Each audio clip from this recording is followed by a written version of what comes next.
Hello everyone, welcome all again to our channel Maths Guru. We have been studying matrices in the previous video and we are about to reach the last topic, that is 3.4 elementary transformations. Inverse of a matrix की बात हम कर रहे थे पिछले videos में। Inverse को कैसे फाइंड आउट करना है, अगर एक मैट्रिक्स दिया जाता है तो उस मैट्रिक्स के इनवर्स को हम कैसे फाइंड आउट करते हैं, ये हम आज 3.4 एलिमेंट्री ट्रांसफॉर्मेशंस में देखेंगे।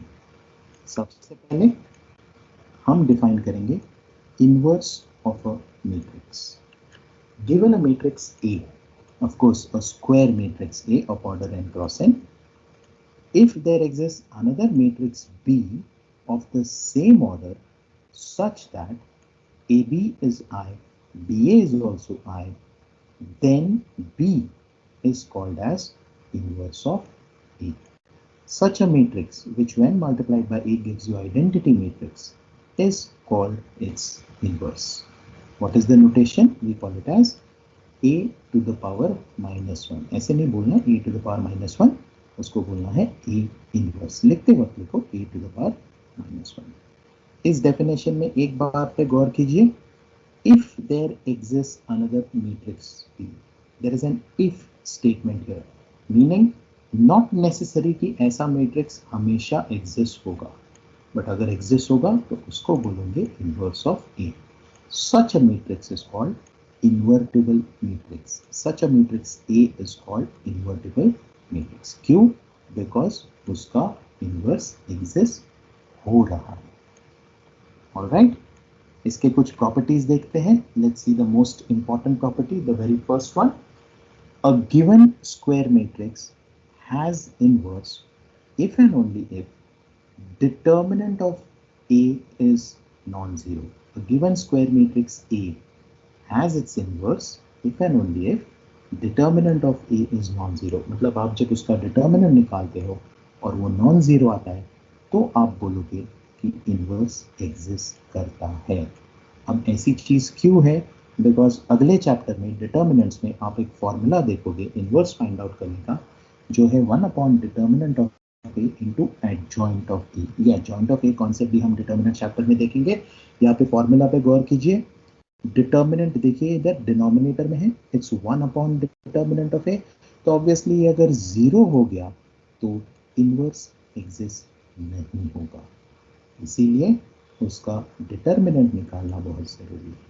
So given square matrix A will have its inverse if and only determinant is non-zero. This is the necessary condition for inverse of a matrix to exist. Let us go to the second property, which says the inverse which you find is always unique. A given square matrix has a unique inverse. इसको भी हम prove करेंगे। Uniqueness prove करने के लिए हम generally दो inverses assume कर सकते हैं और दोनों सेम ही हैं, ये एंड में दिखा देंगे। Alright, so let us start the proof by considering a square matrix A is equal to Aij of order n cross n, and let us assume it has two inverses, say inverse B and inverse C। दो inverse है matrix A को। हमको दिखाना है क्या? हमको दिखाना है B is same as C, right? तो हमने दो चीजें अज्यूम की, एक चीज अज्यूम की कि B A का इनवर्स है, दूसरी चीज अज्यूम की कि C भी A का इनवर्स है। तो इनवर्स के डेफिनेशन से हमको क्या मिलेगा? AB and BA will give you identity. Similarly, AC and CA will again give you identity. So हम B से शुरू करते हैं। Let us start with matrix B. I can write matrix B as B into I. Okay, it's a matrix. I'm not writing this as B into 1. Students, please note this is B into I, where I is identity matrix. किसी भी matrix को अगर आप identity matrix से multiply करते हो तो answer वही matrix आता है। So I write B as B into I. अब इस I को मैं substitute करूँगा। इस I को मैं substitute कर सकता हूँ BA से, या फिर AB से, या फिर AC से, या फिर CA से। ऑलराइट, बट एक्सप्रेशन में B ऑलरेडी है, the expression already has a B, so I will not use BA and AB, rather I will replace that I by AC. Okay, this is by definition of the inverse. अब देखिए मैं क्या कर रहा हूं अगले step में, मैं सिर्फ ब्रैकेट बदलूंगा, B into A dot C is B dot A into C. ये कौन सी प्रॉपर्टी है? This is associative property of multiplication of matrices whenever the respective multiplication is defined. यानी AC is defined, BA is defined, and B dot AC and BA dot C are defined. So using associative property, I can put a bracket across BA. BA is what? इधर देखिए. By definition, BA is nothing but identity. So I replace BA by I, and I into any matrix will give you the same matrix. Therefore, B is equal to C. Hence, proved that the inverse, if it exists, is always unique. Crisp and short proof of inverse of a matrix. Generally, theory questions नहीं पूछते हैं exam में, but आपको पता होना चाहिए अगर पूछते हैं तो ऐसे आपको प्रूव करना है. Alright, going to the next property, very interesting property. It says if you are given two matrices and if both are invertible, यानी अगर दोनों का इन्वर्स एग्जिस्ट है, A का भी है और B का भी है, तो AB का भी इन्वर्स एग्जिस्ट होगा. और वो आप कैसे निकाल सकते हैं?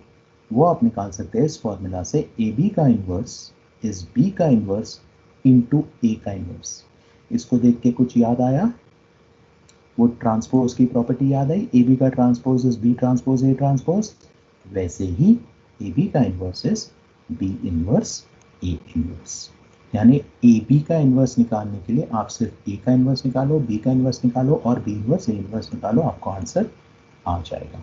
इसका भी प्रूफ देखते हैं. Now if you say that AB is invertible, meaning its inverse exists, that means matrix into its inverse is equal to identity, that is AB into AB inverse is equal to identity.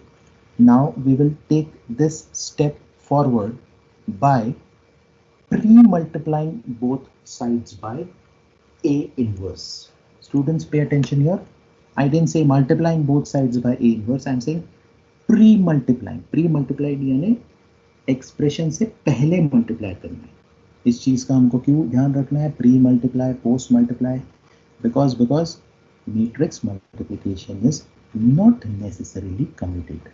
इसलिए मुझे यहाँ पे specify करना पड़ रहा है pre multiplying both sides by A inverse. यानी left hand side में भी शुरू में ए इनवर्स से मल्टीप्लाई किया, राइट हैंड साइड तो आइडेंटिटी है, उसको शुरू में ए इनवर्स से मल्टीप्लाई करके फाइनली ए इनवर्स ही आने वाला है. बट लेफ्ट हैंड साइड में क्या हो रहा है? ए इनवर्स इंटू ए हम लिख सकते हैं आइडेंटिटी. मैंने ब्रैकेट बदल दी. कौन सी प्रॉपर्टी यूज की? Associative property. A inverse A is what? A inverse A is identity. So I into B, identity matrix into B is B. So on the left hand side I get B into AB inverse is A inverse. अब मुझे prove करना है AB का inverse is B inverse A inverse. तो left hand side में ये B थोड़ा सा एक्स्ट्रा यहाँ पे बचा है, तो इसको हटाने के लिए हम क्या करेंगे? हम वापस pre multiplying both sides by B inverse कर देंगे. तो अगर हम शुरू में B इनवर्स से मल्टीप्लाई करते हैं तो देखिए क्या होगा? B इनवर्स B आएगा. B inverse B is nothing but identity, and identity into any matrix is the same matrix. So I into AB inverse is AB inverse, and RHS is B inverse A inverse. So you got what you had to prove. So this is how you can prove that given two matrices A and B such that their respective inverses exists, then you can find the inverse of AB, the product, as AB inverse is B inverse A inverse. Alright, these are the four methods to find inverse of a matrix. Pay attention. The first method is elementary row transformations. The second method is elementary column transformations. As the word suggests, row, so you'll go row wise, column, you'll go column wise. Elementary, meaning you will be applying it on every element of the matrix. Transformation, meaning the matrix will get transformed into some other matrix. How? That we are going to see. First is elementary row transformation. Second is elementary column transformation. The third method is adjoint method or matrix method. This method we will be seeing in the fourth chapter, that is determinants. And the fourth method, I know you are very excited to see it, shortcut method. We will be seeing this with the help of examples, but students, you will not be using this method in the exam. This will only help you to cross check your answers, or this method will definitely help you during your competitives. CBSE में ये method use नहीं करनी है। हमको कौन से methods use करने हैं? रो ट्रांसफॉर्मेशंस, कॉलम ट्रांसफॉर्मेशंस, या फिर एडजॉइंट मेथड, जिसको हम बोलते हैं matrix method. Alright, let's begin with something called as elementary transformations. There are two types of elementary transformations, like you have understood. Either you can do it on row or you can do it on column. There are specific types of transformations which you will be doing. You will be sticking to these specific types of transformations only while finding the inverse of a matrix. What are these transformations? Let's see. First type of transformation, pay attention. It says interchange of any two rows or any two columns is allowed.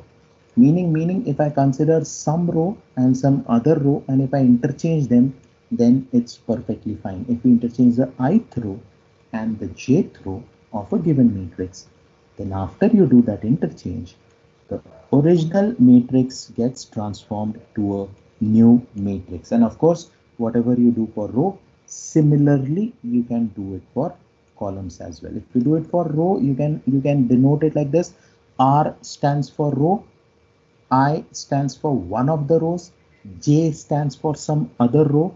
So Ri interchange with Rj, ये जो आपको बीच में symbol दिख रहा है, ये sign दिख रही है, ये नोटेशन दिख रहा है, वो इंटरचेंज विथ के लिए है. सो Ri can be interchanged with Rj. जैसे R1 एंड R2 इंटरचेंज करो, R2 एंड R3 इंटरचेंज करो. ऑलराइट, वही आप कॉलम के लिए भी कर सकते हो. Ci can be interchange with Cj. Remember, row का इंटरचेंज रो से ही होगा, कॉलम का इंटरचेंज कॉलम से ही होगा. Going to the next type of elementary transformation which is allowed, which says multiplication of the elements of any row or column by a non-zero scalar. Scalar is a number. Non-zero मतलब zero नहीं होना चाहिए. एक ऐसा number लो, सारे elements को, एक रो लो, उसके सारे एलिमेंट्स को उस स्केलर से मल्टीप्लाई करो, हमको एक नया मैट्रिक्स आएगा. If K is a non-zero scalar and say some row Ri is to be multiplied by this scalar, then we multiply every element of Ri by the constant K. Of course, the same applies for columns as well. So how can you denote this? Ri changes to, this sign is for changes to, this notation is changes to. Ri changes to K times of Ri or transforms to K times of Ri. ऐसे वाले transformation आपको allowed है.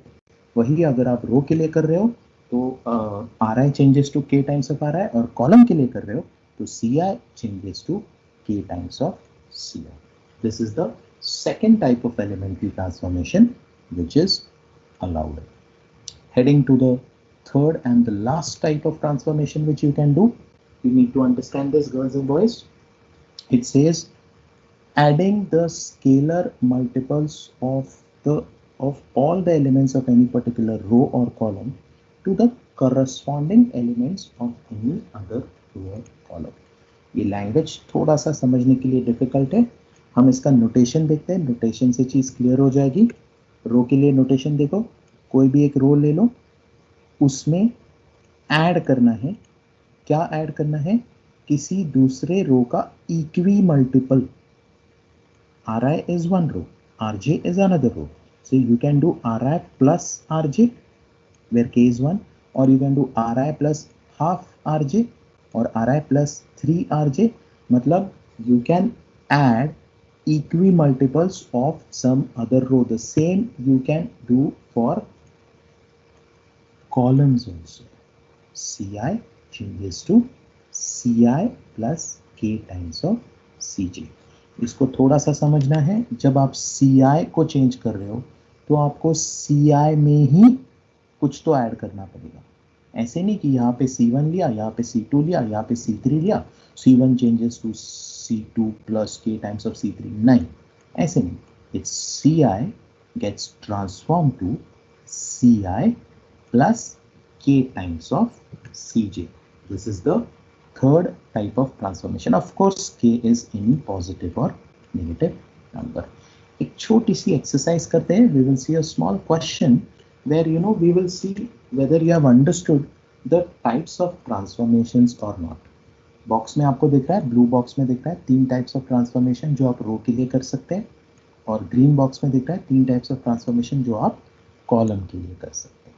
Okay, हम एक एक करके देखते हैं. ये वाला जो ट्रांसफॉर्मेशन आएगा स्क्रीन पे वो सही ट्रांसफॉर्मेशन, वैलिड ट्रांसफॉर्मेशन है या नहीं. Let's start with the very first one. Look at the first one. It says R1 to be interchanged with R3. ये किस टाइप का ट्रांसफॉर्मेशन है? ये फर्स्ट टाइप का ट्रांसफॉर्मेशन है जहां पे हम दो रोज को इंटरचेंज कर सकते हैं.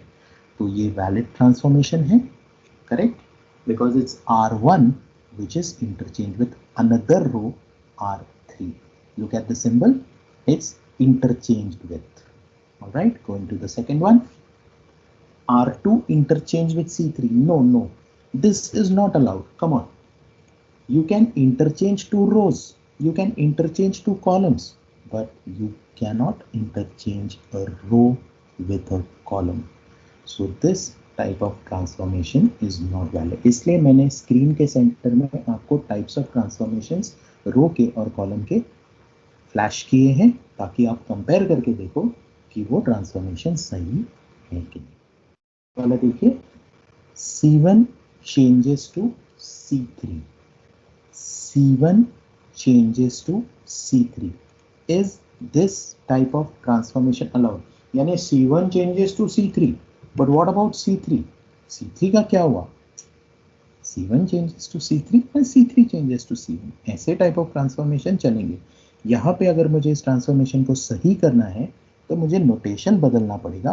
पहले में मैंने जो नोटेशन यूज किया है डबल हेडेड एरो, वैसे ही यहाँ पे भी करना पड़ेगा, तभी वो सही होगा, वरना वो गलत हो जाएगा. Going to the fourth one. Look at the fourth one. R1 changes to 3 times of R1. ये इस टाइप का ट्रांसफॉर्मेशन है. देखो सेकेंड टाइप का रो वाला. Ri changes to k times of Ri where k is 3. So R1 changes to 3 types of R1. So this becomes a valid transformation. C3 changes to C3 minus C2. C for column. So let us look at the column, the green box here. C3 changes to C3 minus. So Ci changes to Ci. Plus minus कुछ भी चलेगा. k की value positive भी हो सकती है, negative भी हो सकती है, फर्क नहीं पड़ता. एंड Cj यानी the column has changed. I here is 3, J here is 2, right? So C3 changes to C3 minus C2 becomes a valid transformation. Please understand these. ऐसे नहीं कि आप कौन सा भी रो, कौन सा भी कॉलम कैसे भी चेंज कर रहे हो, नहीं, आपको ये वाले 3 types of transformation he follow करने पड़ेंगे. थोड़े से और एग्जांपल्स देखते हैं, बिकॉज ये अगर आपको समझ में आ गया तो इन्वर्स निकालने में दिक्कत नहीं होगी. सिक्स्थ वाला देखिए. सिक्स्थ वाले में आप R1 में C2 मिक्स कर रहे हो, ऐसा कोई भी ट्रांसफॉर्मेशन वैलिड नहीं है. रो और कॉलम कभी भी मिक्स नहीं करना है students, very very important. Do not mix rows and columns. If it's row it's only rows. If it's column, it's only columns. Do not mix rows and columns. Look at the seventh one. ऐसे कुछ भी +5 वगैरह आप किसी रो में नहीं कर सकते. कौन सा भी ट्रांसफॉर्मेशन हमको ये करने के लिए अलाउ नहीं करता है. जो आपको स्क्रीन पे ट्रांसफॉर्मेशन दिख रहे हैं, तो ये भी गलत ट्रांसफॉर्मेशन हो गया. एथ one. R1 changes to R1 minus 8 times of R3. Yes, ये फिफ्थ जैसा ही है. फिफ्थ कॉलम के ऊपर था, ये रो के ऊपर है. So eighth one becomes a valid transformation. Ninth one not allowed. I guess seventh and ninth एक जैसे ही है. सेवेंथ में हमने कॉलम रो सारे मिक्स कर दिए. यहाँ पे रो भी हो तो भी ऐसे +5 वगैरह अलाउड नहीं है, इसलिए ये ट्रांसफॉर्मेशन गलत हो गया। और लास्ट वन देखिए, R1 into R2, R1 changes to R1 into R2, ऐसे वाले ट्रांसफॉर्मेशंस अलाउड नहीं है। Only transformations which are allowed are, once again, interchanging of two rows or interchanging of two columns, interchanging a row with a multiple of itself, or writing Ri as Ri plus equi-multiple of some other row or column in case of column. All right, I hope the transformations which are valid are understood, because we will be using these transformations only while finding the inverse. Now let's come to row transformations. Row transformations में क्या करना है inverse निकालने के लिए, देखिए a is equal to आई ए लिखना है, come on I A is A only, okay. अब हमें क्या करना है, अब हमको इस a को कन्वर्ट करना है i में, आई रिपीट, इस a को कन्वर्ट करना है i में, ताकि ये i कन्वर्ट हो जाए a इनवर्स में। कैसे कन्वर्ट करना है, apply row transformations on two of these matrices. See, there are three matrices, A, I, A. इस A को बिल्कुल नहीं छूना है, हमको क्या करना है, इस A पे और इस I पे same type of transformations apply करनी है, same type of row transformations apply करनी है, ताकि ये मैट्रिक्स आइडेंटिटी हो जाए और ये आइडेंटिटी मैट्रिक्स फिर आपका इनवर्स हो जाएगा। इसके लिए एक प्रोसीजर फॉलो करना है, आपका ए मैट्रिक्स है उसको अगर आइडेंटिटी में कन्वर्ट करना है, अगर वो 3x3 मैट्रिक्स है तो आइडेंटिटी मतलब वहाँ पे क्या लाना है, 1 0 0 0 1 0 0 0 1, उसको एक एक ऑर्डर में लाओगे तो आपको आंसर जल्दी आएगा। तो वो ऑर्डर क्या है, वो शॉर्टकट ऑर्डर क्या है जो आपको आंसर जल्दी लाने में मदद करेगी, वो ऑर्डर है 1 0 0। मतलब पहले फर्स्ट कॉलम के एंट्रीज को 1 0 0 बनाना है, फिर सेकेंड कॉलम में पहले 1 लाना है, फिर बाकी के 2 zeros लाने हैं, फिर थर्ड कॉलम में पहले 1 लाना है, फिर बाकी के 2 zeros लाने हैं। अगर आप ये ऑर्डर फॉलो करते हो तो आपको इनवर्स कम स्टेप्स में जल्दी आ जाएगा। I repeat once again, whenever you want to find out inverse by row transformations, you write A is equal to IA and apply row transformations in such a way that the A on the left hand side gets converted to identity matrix, then the I will get converted to inverse. And how you are going to go for finding the identity matrix? First, make the first column entries as 1 0 0, then make the second column entries as 1 first and then 0 0, and last but not the least, the third column entries as get the 1 first and the remaining 2 0 0. ये समझने को थोड़ा सा शुरू में मुश्किल जाएगा, अभी हम सिर्फ कॉन्सेप्ट डेवलप कर रहे हैं। अगले वीडियो में जब हम एग्जाम्पल्स करेंगे, इनवर्स एक्चुअली फाइंड आउट करेंगे रो ट्रांसफॉर्मेशन में, वहाँ पे आपको ये समझ में आ जाएगा।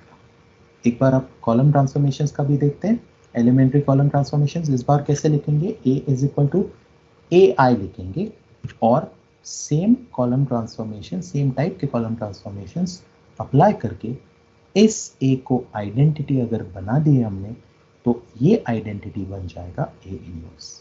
If you are able to transform the matrix A on the left hand side to identity matrix, then using the same transformations you are transforming the matrix I to A inverse। ये वाला जो A है इसको कुछ नहीं करना है, इसको कांस्टेंट रखना है, जैसे पिछले में भी आपने किया था। Okay, so apply column transformations on the A matrix which is on LHS and I also, such that A becomes I, thus I becomes A inverse। अब इस आइडेंटिटी मैट्रिक्स को लाने के लिए हम एक ऑर्डर फॉलो करेंगे। वहां पे हमने रो ट्रांसफॉर्मेशन में पहले हम कॉलम वाइज गए, अब कॉलम ट्रांसफॉर्मेशंस में हम रो वाइज जाएंगे। मतलब पहले 3x3 मैट्रिक्स में 1 0 0, फर्स्ट रो में पहले 1 0 0 लाएंगे, फिर सेकेंड रो में पहले 1 लाएंगे, फिर 0 0 लाएंगे और फिर थर्ड रो में पहले 1 लाएंगे और फाइनली ये दो जीरोस लाएंगे। ऐसे अगर आपने आइडेंटिटी मैट्रिक्स लाया तो साइमल्टेनियसली दूसरे साइड पे आपको A इनवर्स भी आ जाएगा। Alright, this is how we find inverse of a given matrix using row or column transformations. Okay, please don't mix the two. Either do row transformations or do column transformations. Of course, next वाला जो था वो क्या था, adjoint method था, वो हम अगले चैप्टर में देखेंगे डिटर्मिनेंट्स में, एंड शॉर्टकट मेथड जब हम एग्जांपल्स देखेंगे उसमें देखेंगे. So these are the various methods in your syllabus to find inverse of a given matrix if it exists. If it exists, matlab find the determinant. If it's non-zero, then you can find its inverse. Of course, if the determinant is 0, you can directly say inverse of the given matrix does not exist. All right. So that takes care of all the concepts which are there in the chapter matrices. सारे videos हमने upload किए हैं. Subscribe करना भूलना नहीं. अभी अगले video में मैट्रिसेस के हम एग्जांपल्स देखेंगे, सारे कंटेंट का, सारे कॉन्सेप्ट्स का. Right, thank you very much everyone. Till then stay safe, stay tune and do not forget to subscribe, like, comment and share our channel. Thank you very much.